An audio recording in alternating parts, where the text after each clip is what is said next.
Hi, this is Dr. Lisa Olson, physician and founder of Smart Weight Loss Coaching. I'd like to briefly say thank you so much to our regular listeners who follow the show and tune in every week. My team and I are incredibly grateful that you take the time to listen in and also to share our show with those you care about. Truly, thank you. Also, if you're serious about wanting to lose weight, I'd love to see you increase your engagement with our podcast workbook. The workbook goes along with episodes number 1 through 50 and propels you to take action to create habits that will help you lose weight and transform your health. It's available through our website at smartweightlosscoaching.com.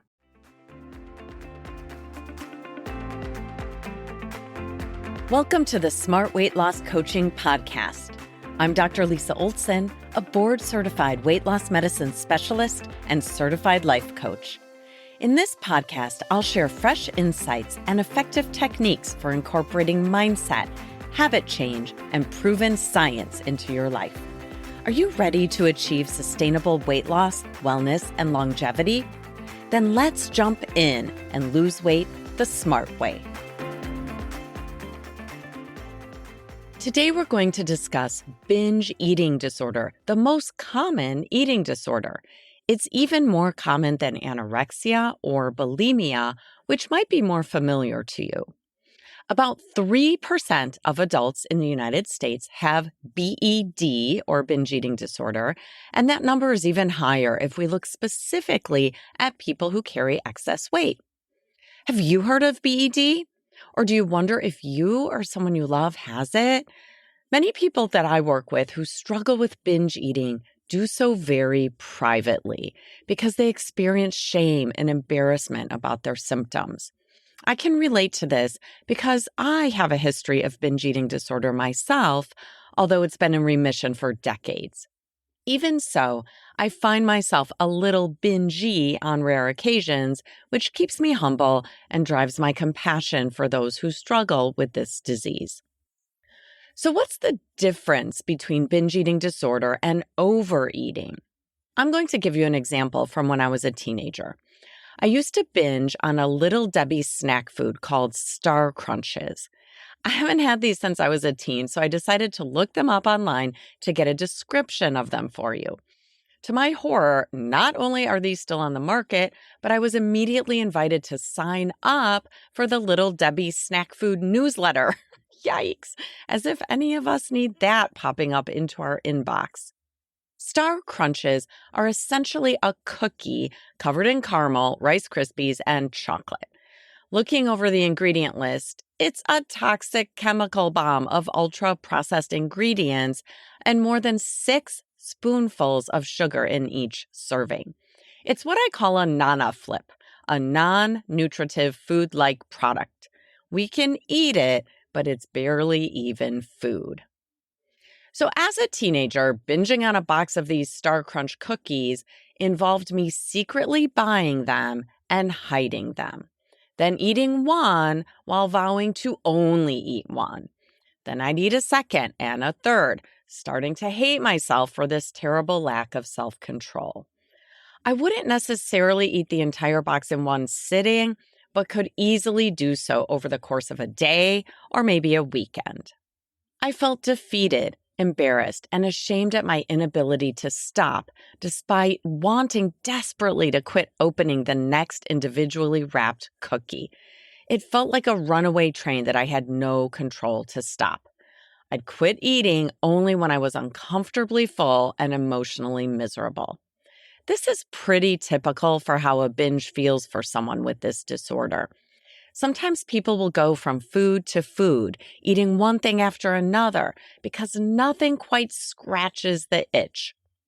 In that case, a binge may end because a person feels she can literally not eat another bite without getting sick, or sometimes because there is no more bingeable food. Even now, many years later, with my own binge eating resolved, it stings a bit to remember how I used to chastise myself for being weak-willed, not understanding that what I had was actually an eating disorder, not a personality flaw. I wasn't broken or completely lacking in willpower. I was merely struggling in silence, unaware that this wasn't my fault. This is what I see with so many of my clients who have binge eating disorder. There is a ton of self-blame and shame involved. The good news for me is that my binge eating disorder resolved a long time ago. And for most people, there is a natural end to it. The struggle typically doesn't continue indefinitely. There's an average duration of 4 to 8 years before it starts to fizzle out. But who wants to deal with binging for years? No, thank you. For those of you worried about your own binge eating, there is treatment available. But before we get to that, perhaps I should back up and define more clearly what exactly is binge eating disorder. People with BED consume a large amount of food for the situation, accompanied by a sense of lack of control. This is really different from overeating at Thanksgiving dinner. During a binge, people often eat rapidly to a point of uncomfortable fullness, and they may do this when they're not actually hungry. In addition, people with BED often consume these large amounts of food alone to avoid embarrassment, and they feel disgusted, depressed, or guilty after the eating event. This distress over the binging episodes is a key component to the diagnosis. I've worked with clients who binge but have no distress around it. That's really rare, but that is not binge eating disorder.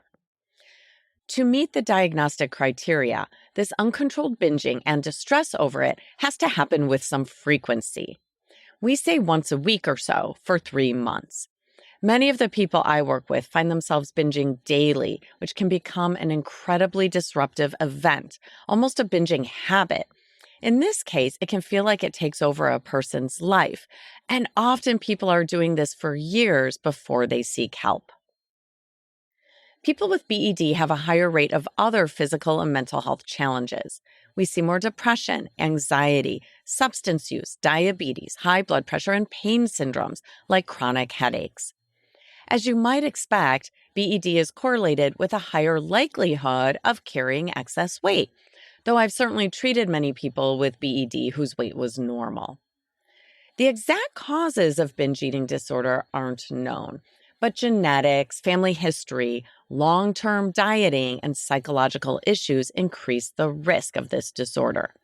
We see it more often in women, but it definitely occurs in men too, and the age of onset is most commonly in the teens and 20s.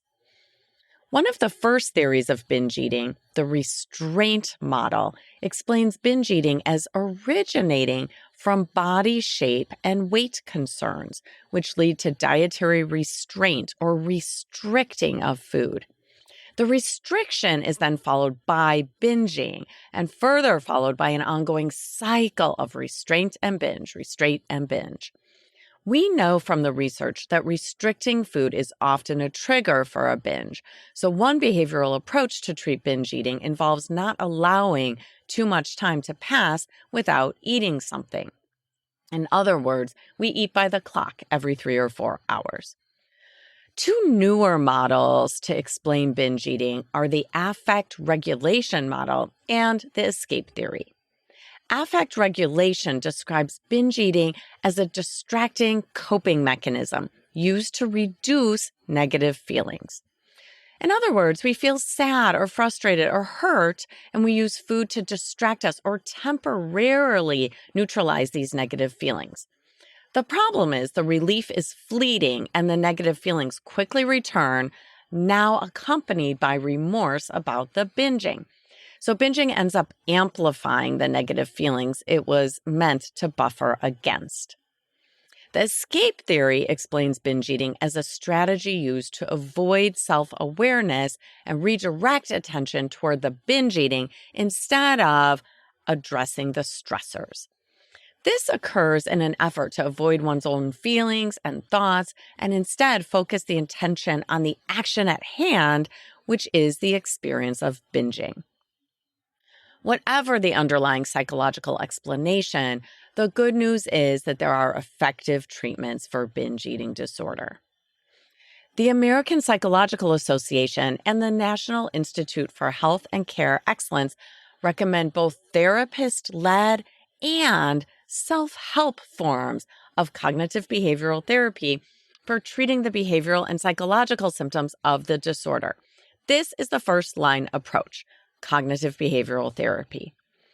Alternative options include interpersonal therapy and dialectical behavioral therapy. It's not one size fits all. According to the research, cognitive behavioral therapy, also called CBT, CBT-based approaches are considered the most effective intervention for BED. But we also have success with other methods of treatment, including behavioral weight loss interventions and medication. While CBT is often recommended as first-line treatment, it may not be successful at achieving weight loss. The binging may decrease, but the weight can stay stable or go up. Behavioral weight loss interventions have a moderate effect on binge eating frequency and weight loss. In one randomized controlled trial of 125 participants with both excess weight and binge eating disorder, the amount of weight loss was significantly greater among those who received behavioral weight loss interventions compared to CBT alone or CBT combined with the behavioral weight loss interventions. But binge eating frequency was reduced 6 to 12 months later at follow-up in the CBT group compared to just the behavioral intervention group alone. So, behavioral weight loss intervention can improve weight in binge eating disorder and help a bit with binging, but we still need to figure out what is the best long-term approach to reduce binging, reduce weight, and keep both of those controlled over the long term. In 2015, the first and only medication for treating binge eating disorder in adults was approved by the FDA. It's called lisdexamfetamine, or the brand name Vyvanse. Vyvanse, in case you want to write that down. There are also many other medications that can be used off-label to successfully treat binging. As always, keep in mind that although I am a doctor, I'm not your doctor. So I encourage you to reach out to your primary care provider, a board-certified obesity medicine specialist, or a mental health professional in order to discuss whether or not medication for BED in conjunction with an intensive behavioral weight loss program, or CBT, might be right for you. Sometimes simply knowing that there are skills and strategies that you can use to avoid a binge or to interrupt one is enough to provide hope. Did you catch that? I'll say it again because it's really important. You can prevent and you can also interrupt a binge. Sometimes it doesn't feel that way, but it is possible. And like everything, you get good at what you practice. Of course, working with a therapist or a physician who specializes in binge eating, or doing a self-directed CBT workbook to guide you makes all the difference. Here are 5 strategies to prevent a binge. Number 1, follow a prescribed pattern of regular eating. If you go too long between meals and find yourself overly hungry, you're much more vulnerable to binge. After 3 to 4 hours, that's a reasonable window to have your next snack or a meal. Number 2, notice your triggers. In addition to hunger, other binging triggers may be emotions like boredom, frustration, or loneliness. Work on managing your stress and raising your awareness of feelings or situations that are likely to trigger a binge. For some people, a trigger is time of day, usually late at night, or perhaps late in the afternoon. Number 3, don't make it easy to binge. If you're like me, you may have a certain food that can make you feel bingy. Vanilla ice cream still does that for me, so one easy way to avoid binging is to simply keep ice cream out of my house. If I want ice cream, it's not forbidden, but to reduce the risk of a binge, I'll simply go to an ice cream shop for a scoop of ice cream rather than keeping ice cream available at home. And number 4, speaking of ice cream, my 4th strategy is to avoid restricting foods. I often see clients binge after restricting. They may show me a food tracker that looks like perfection. And interestingly, that's the problem. If what you're eating is overly regulated and you're not eating enough because you're trying to lose weight, something's going to blow. It's like pushing a beach ball under the water. You can push it down and hold it under, but eventually it's going to pop up. So loosen up a bit and eat enough not to be overly hungry.